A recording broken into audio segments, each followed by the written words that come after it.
খারাপ সময়টা হয়তো অতীত হয়ে যায়, কিন্তু মানুষের খারাপ ব্যবহারটা কখনো অতীত হয়ে যায় না। শুধু নিজে থেকে কথা বলা বন্ধ করে দেখো, দেখবে অনেক আপনজন বড় হয়ে যাবে। আসলে কেউ আপন হয় না। যারা তোমার ক্ষতি চায় তাদের আঘাত করবে না, তাদের সামনে একটু হাসি মুখে বাঁচবে।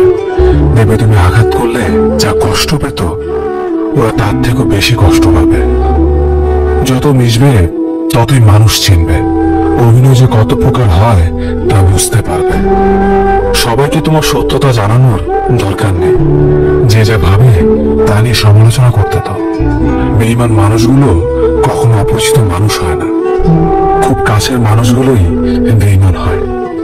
মানুষ চেনা শুরু করলে এমনিতেই বন্ধুর সংখ্যা কমে যাবে, এটাই বাস্তব।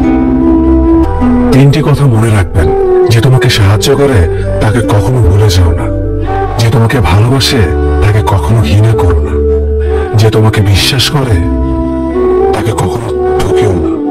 ধোঁকা একজনেই দেয়, কিন্তু বিশ্বাস সবার উপর থেকে উঠে যায়।